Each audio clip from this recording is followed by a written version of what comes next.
Hello and welcome to another episode of A Coffee with Chris. As always, brought to you in association with our charity partner 𝗖𝗵𝗿𝗀, who help local people affected by cancer, and proudly sponsored by Hill Coaching Company, here to help you become a better version of yourself today. Now, let's welcome today's guest. I'm so excited about this one. He is the most entertaining educator on the planet and goes by the name of Teacher Tommy T. Tom has managed to amass millions, literally millions of social media followers whilst being an SEN teacher. Tom, welcome to A Coffee with Chris. Let's kick off with this. People are thinking it, I'm sure they are. How on earth do you fit in running social media accounts with millions of followers whilst being an SEN teacher? First off, thank you very much for having me. It's an absolute privilege to be here. So thank you. And for that wonderful introduction. I don't get that at work, so I'll be passing that to my manager immediately. Fitting it in, it took me a long time. I've been doing this about 4 years, Chris, and it took me a good couple of years to get everything correct. And I think I need to add in there is the family life balance. And I'm sure you understand, you've got lots going on in your life as well, of what you do across the board of entertainment. So I think it took me a couple of years, like I said, and the first time I did this, videos on TikTok would take me hours to perfect, and we're talking 15-second long videos, 1 hour to put together and put on costumes and listen to sounds. And now, after a couple of really good strong years, I've perfected it. It doesn't take me long at all now. It takes me probably about sort of 15 to 25 minutes. After a little bit of research, maybe if I'm sort of walking to work or just having a break time and shutting the students out for like 10 minutes or inspired by an idea. And I think it's just about what comes first is my work, and it always will do, unless I'm a celebrity, call me up, then I'll drop it like a heartbeat. But I'm out. But yeah, I think for me personally, it's about making sure my students are all sorted out, that all my marking, all my work's ready for the next day, that if I've got to speak to parents or have a meeting, everything's done. And then the social media kicks in. And then I make sure that when I'm home in a good time as well. So I'll sort of film around sort of 5:30, finish that, and then get home sort of hopefully about 6, and then help out my wife and family, doing the meals and doing the homework, reading the books. So yeah, it's about that balance, really, putting it into perspective as well. What an opener. Tom, what was your light bulb moment, my man? I'm fascinated to know, because your videos aren't just hilariously humorous, which we're going to speak about later on in this podcast. It's inspirational, it's interesting, it's engaging. And I just want to know, what was the moment where you thought, right, I'm going to take my social media account seriously now? Yeah, so 2020 lockdown, I was sort of starting to film some really lovely sort of wholesome content with my daughter. She was only 5 at the time. We were doing Matilda sketches, and it kicked in around August, where I did one post about being a teacher, jokingly going back to school after like lockdown and saying, oh wow, I was on TikTok, that's pretty embarrassing, how are my students going to react? And the reaction it got online, it really took off. It got a few 100,000 views, and I was like, wow, that really sort of connected. My light bulb moment was just quickly researching, going, hang on, like teacher TikTok, teacher social media, this is a thing. Like, people, as long as you do it sensibly and you do it right.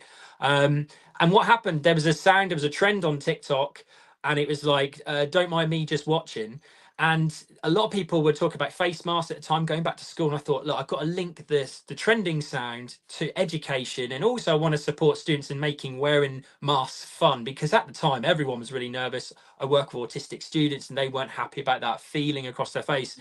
So I did a video about having like sweets hid up in your mask, put it on. Teachers like, what you doing? And the students like, don't mind me just watching, stuff like that. And it just went viral. I panicked though. Like, you always want that, but I panicked because I was like, oh wow, so many people are seeing this now. And then I realized, like, I can do this. This is what is called teacher TikTok is big. And if you do it right and you can have fun with it, then yeah, that was the light bulb moment. I just kept thinking, there's so much creativity you can do around teacher TikTok, from a student's perspective to a teacher's perspective to a parent's perspective, and ours, who we've all been in school, we know what it's like playing bulldog and things like that. So light bulb moment was teacher TikTok unlocked moment. So yeah. Love that, Tom. And there's a takeaway in that straight away for people. I knew you'd be a fantastic guest. People don't combine timely content with relevancy. And actually, if you then sprinkle on a trending subject or a trending piece of music, as it is in the way that TikTok and Instagram work, it can completely blow up. And I think that's something that people can really think about is, how can I make my brand, my personal brand, my business brand, relevant to the current trending subject news? At the same time, of course, there's a balance to be played there. I say this to people all the time. You shouldn't just jump on any trend as a business. But if you're a personal account, smashing it like you, Tom, I think it's a fantastic thing to do. There's already been a lot of chat about TikTok, and that was the one that obviously blew up for you. I think there's still, people are still a little bit in the dark on TikTok, Tom. So I'm quite keen to get your thoughts, your wisdom, your insights on this platform. Has that been the one that's been the most easy to grow, and why is that? That's a really good question. Initially, TikTok, I felt, was the fastest to grow on. And actually, it's changed a lot. If you look at a lot of social media content creators, they haven't got the numbers they once did. So when I first started in 2020, being a teacher, TikTok had really just transitioned from Musical.ly to TikTok itself. It was a really fun app. I still think it's a fun app if it's used correctly, but it was a really family engagement kind of vibe. It entertained people during lockdown, and so many people started flooding into TikTok. I think it grows such a high volume of people using it. Then shorts were kind of like, and a lot of other companies that sort of like YouTube copied it a bit later. They kind of tried to catch up, like, whoa, hang on, what's TikTok?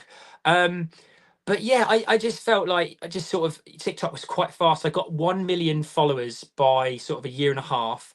But then 3 years later, I'm on 2.5 million, and that's great. Don't get me wrong. I'm a very much appreciate, pinch myself every day like that. But that is slow progress. Meanwhile, on YouTube Shorts, I started YouTube Shorts back in 2022, and I hit 1 million faster.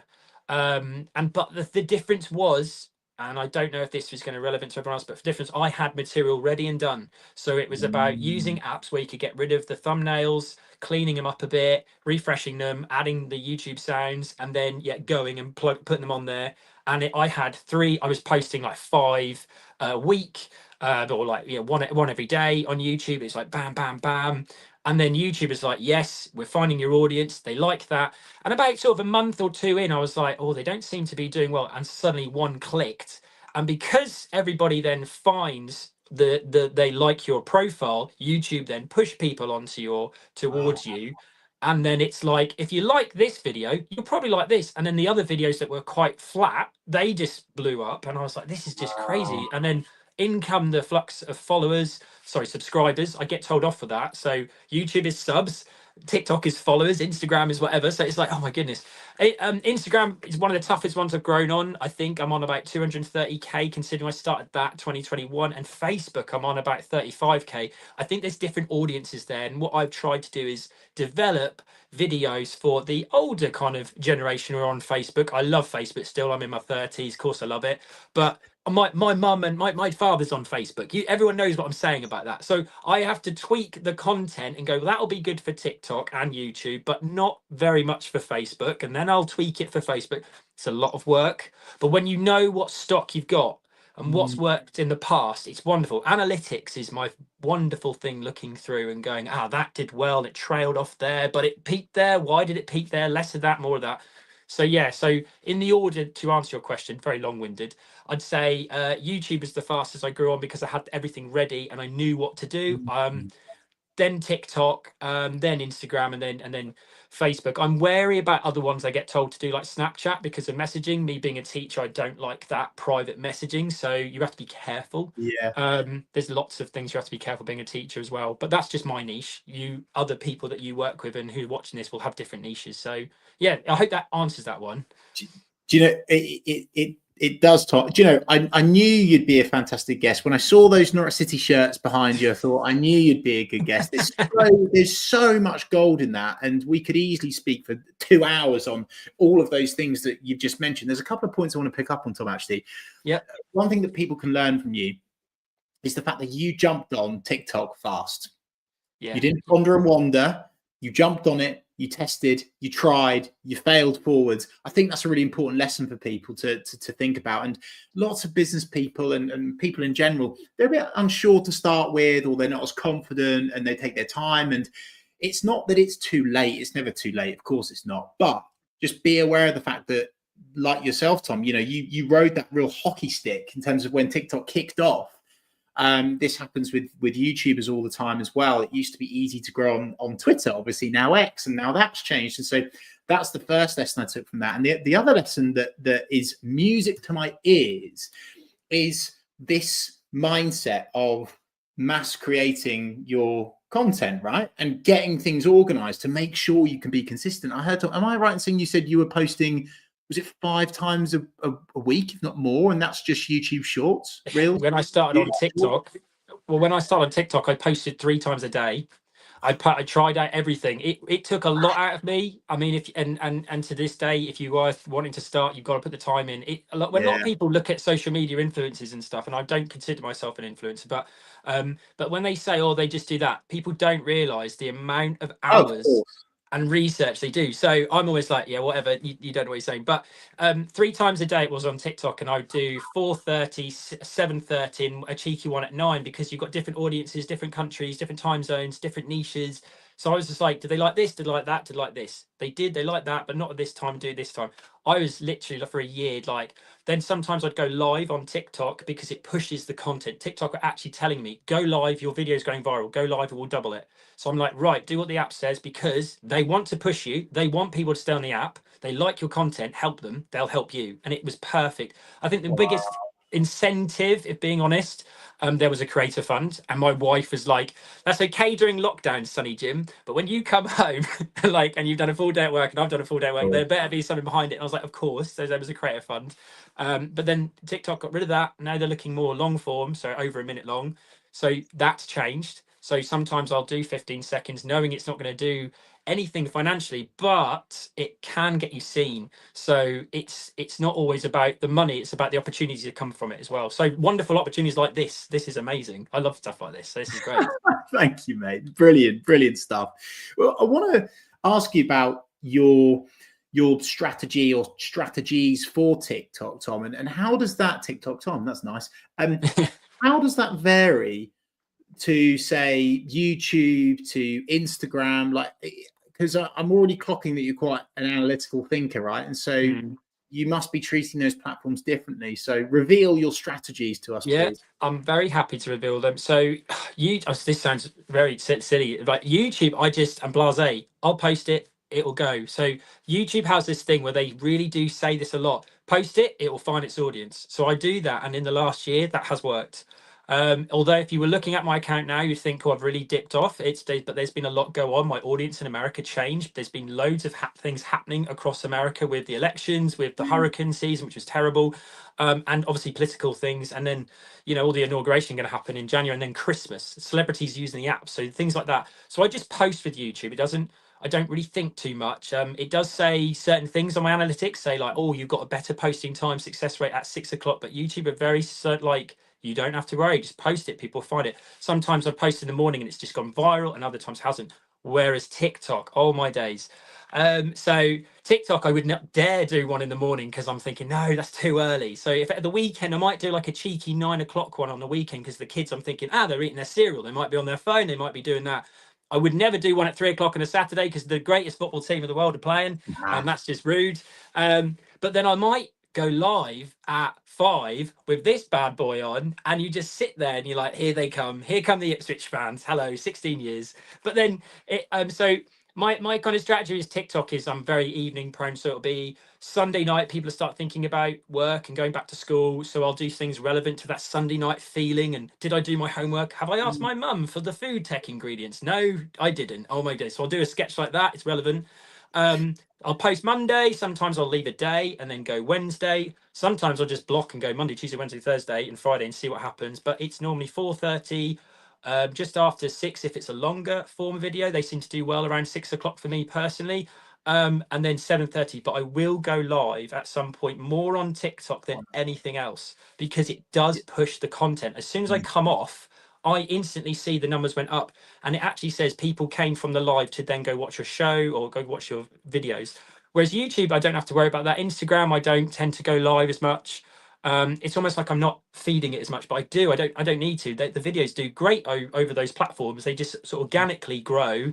But TikTok, I feel like you really have to put in a lot of time and effort for. It's not easy. And I don't always win. I don't always get it right. You just have to go, never mind. I kind of like losing. This helps sometimes, but I like losing because I go, right, it can't get any worse. So do another one. Like the hard thing I find difficult is when I'm doing well. I'm like, how do I keep that going? How do I keep that going? Oh, it dipped. I hate that feeling. So there you go. That's my secret. I prefer to be right down here than being up in the Prem. So there you go. Norwich philosophies of life. I like that. It's interesting to get your take on your strategies there, Tom, actually. And there's a couple of things that really stand out for me there. One is you're really conscious of your timings of when you post, and I think that's something that people can learn. Far too often people post on their time, not on their audiences, and when their audience are more likely to be online. So you start to think like that. I think that's gold. The other thing, which I found refreshingly honest, is you're posting on YouTube. You've got it's now 1 million. You're over 1 million subs, right? Yeah, 1.5. I bought my trophy. This is my happiest moment. That's the flex of my students when they take the mic out of me. You brought the trophy. Well, why not? If you've got it, flaunt it. And you're over 1 million subscribers. You're not overthinking it. You're creating the content that you enjoy to create, that you know your audience like, and you just post it. I mean, that's refreshing. So I appreciate that, Tom. I want to move on to titles, captions, and thumbnails. What are your tactics or tips or tricks around this, Tom? Because there's a lot that people can learn with these kind of 3 key areas, right?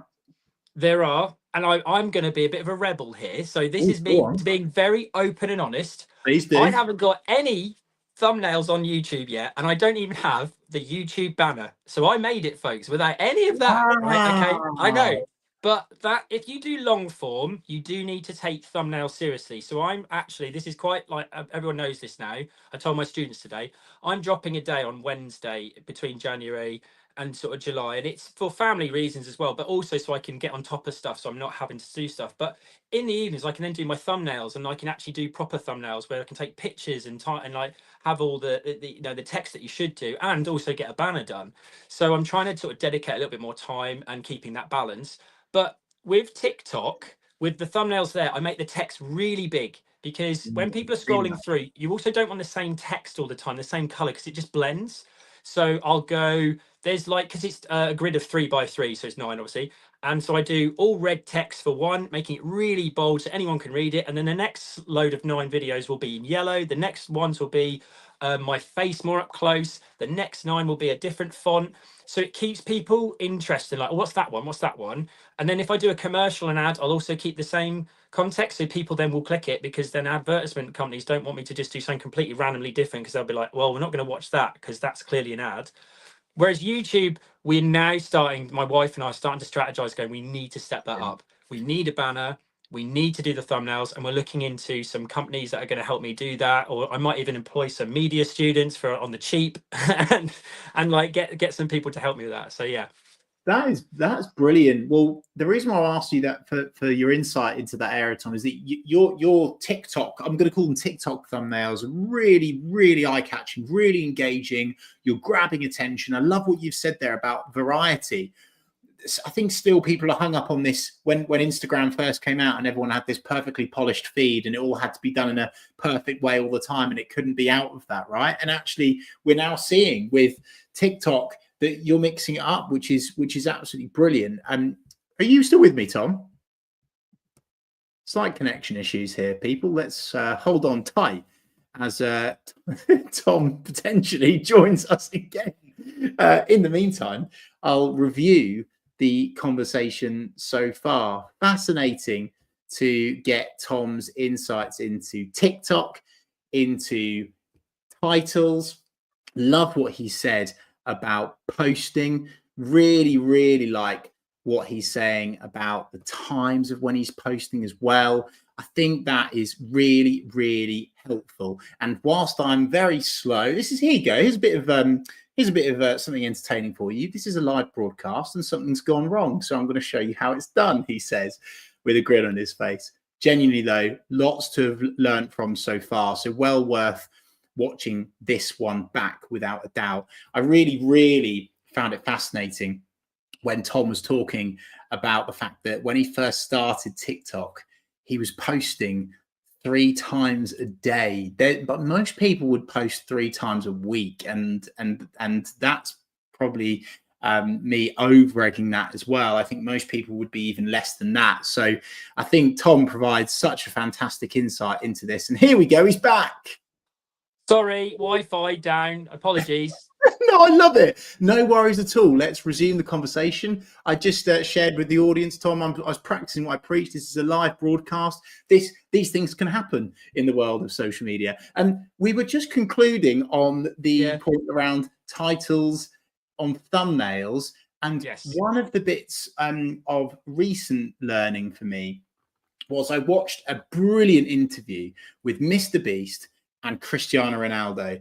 And Mr. Beast was giving Cristiano Ronaldo a social media consultancy session, right? And was telling him how important the thumbnails are. So teacher Tommy T, up your game on your thumbnails, my man, all right? I know. I don't know where I cut off. I was just saying, I don't know when I cut off. I do apologise. I was saying I am going to start doing more thumbnails. What did I finish saying? Did I talk about TikTok? I'd said to you that the way that you grab attention on TikTok's really good. The fact that you differentiate, and then you cut off. Right. And then because I am a teacher, I am being proactive on my Wednesdays. I said I might even hire someone to help. Oh, I have heard. Yeah, sorry, I did hear that, mate. Sorry. I did that. Okay, I do apologise though, but I have got to research. I've got to step up my game. But it's a big learning curve. Even though you have 1 million, don't just sit there and think you're there, because you've got to push further, guys. And that's such an important lesson. Like, I'm really, really happy, Tom, that you've come onto this podcast, this broadcast. You're at 1 million subscribers, 1 million followers on TikTok, 1 million subscribers on YouTube, hundreds of thousands of followers elsewhere. And you're saying, no, there's more to be done. I need to up my game here. I need to change this there. So that's absolutely brilliant. I was going to actually ask you, speaking of the vanity metric of, millions, what happens when one of your videos gets 1 million views, Tom? Can you give us an insight into like how your world changes? Yeah. Okay. So when I first got my viral back in 2020, I was like, oh, I could leave my job. No, it's done. Don't worry about them. I'll be fine. No, I was really like, what happens next? Like, I hit 10 million. I've never hit, I haven't actually hit 10 million on TikTok ever again. So that happened once. That's quite hard to do. And you do naturally start getting like a worry about, does my career change? Do I need to go see someone about this? Is my head teacher going to be like, you're in trouble, what are you doing? But no, it doesn't actually change. I've been a teacher since then, 5 days a week, loving life, and I wouldn't change it for the world. It doesn't change overnight. There are people in this world who are very lucky. It can do one video. They've never used the app before. Everything changes for them. They can make a sound, they can record something really random and make a really funny sort of commentary to it. But they are so rare. And I tell my students this every day, like, my strategy is you should always have a full-time job. You should have something and use social media like all of these people, like KSI did, just a bit of fun in your bedroom, whatever, like recording you reacting on your PlayStation, your Xbox and stuff. But no, it doesn't change. You get a wonderful feeling though. And like when I make a video, and I know it sounds ridiculous, I'm not laughing at myself, but I go, that's got a hit to it. I know it's going to do well. I get more of a hit of that because it's the prediction, will it?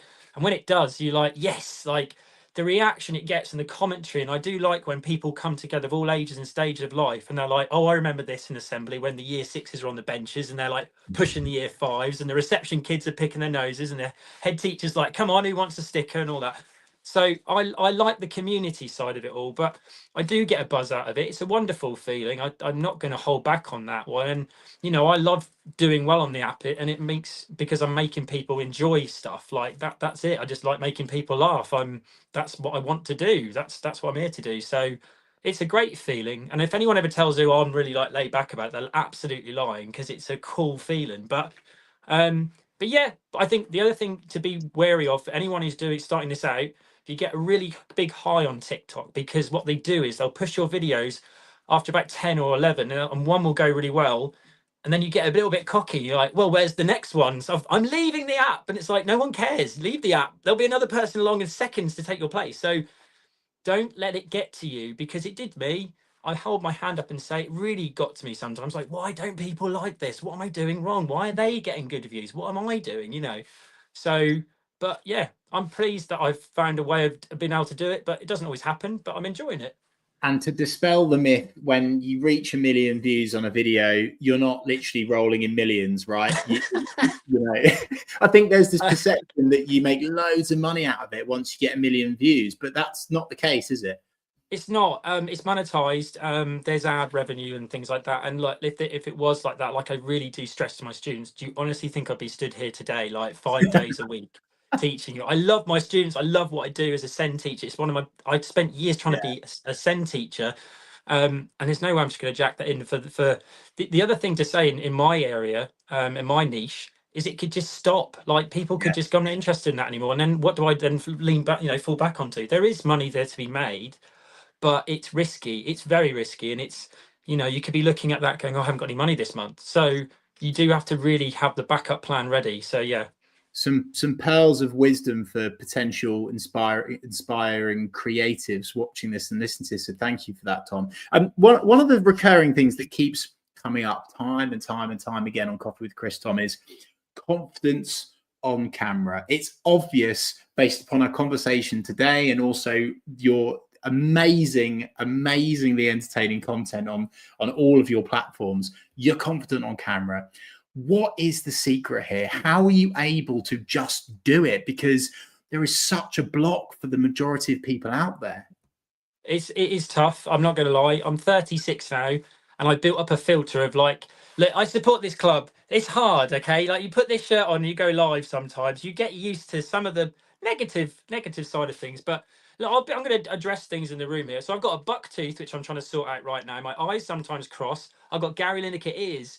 Like, you can either look at your features and say, look, people are going to say something about that. You know in your heart, in your body, like there's stuff that people might bring up.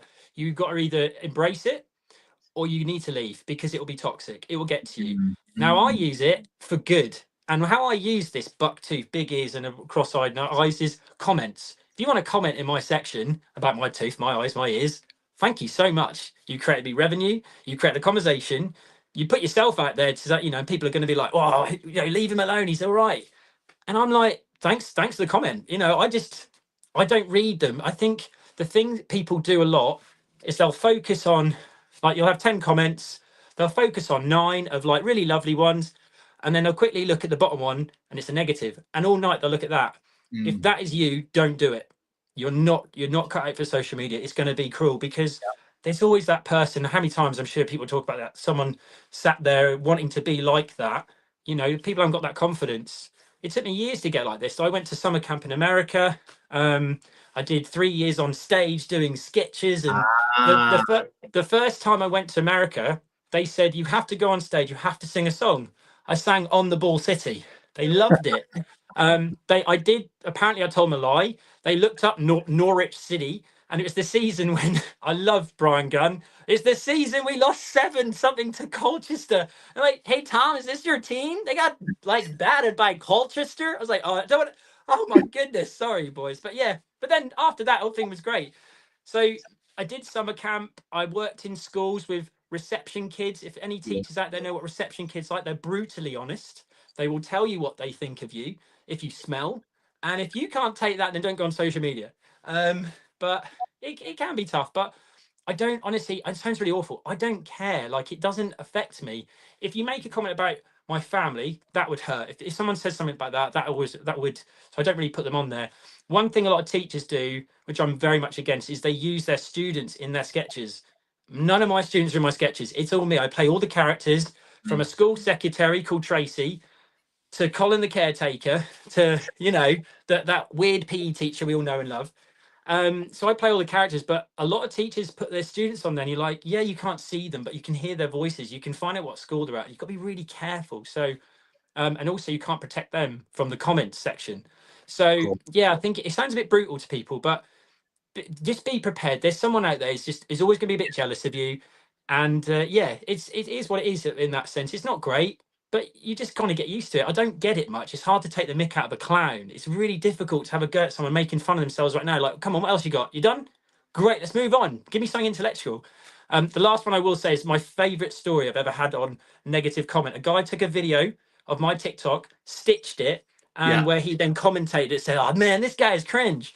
I went to the video, rather than like reporting him, I commented, said, really excellent points, to be fair, my man. Like, I'm probably a bit out on the trend.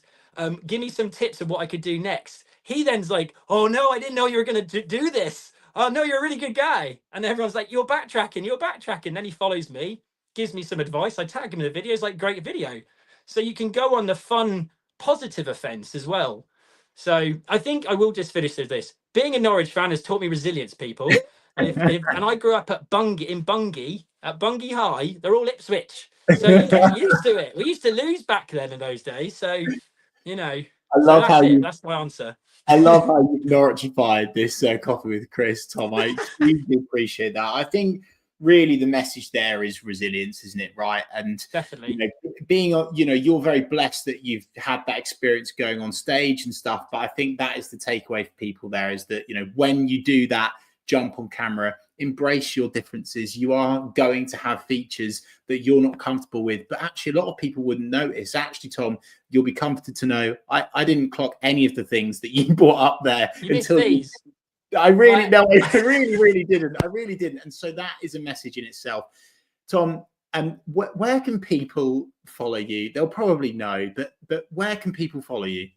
Yeah, so Teach Tommy T. But originally, by the way, you said Tom TikTok. That was my original name was Tommy TikTok. But I just want to tell you something. I changed that name because when I went to YouTube, they suppressed it. So never put a social media name of a company in your thing. That will suppress. So I'm on TikTok as Teach Tommy T, as well as YouTube Shorts. Also, we'll be doing long form in the new year, so that's something new with thumbnails, professional thumbnails, and a banner before I get told off. Then Instagram, Facebook, and that's it. I need all the Facebook people. So if you have a grandma who's using Facebook, get her down to my studio. That'd be great, because that's really low. But there you go. That's about it, really. So that's me. Tom, thank you so much for your time today. I really appreciate it. You're welcome. So sorry for the difficulty connections. I live in the sticks, so this must have kicked in late. Sorry. I'm just gonna get the AOL going again. Get that going. Wind up the meter. Thank you so much, my man. And thank you so much to everyone watching and listening to this, whether you're watching live or watching or tuning in after it's gone out live. Do let us know your thoughts, feelings, and feedback in the comment section. We will try to respond to as many as possible. Thanks, as always, to Big C, who help local people affected by cancer, and our sponsor, Hill Coaching Company. And I'll see you this time next week for another episode of A Coffee with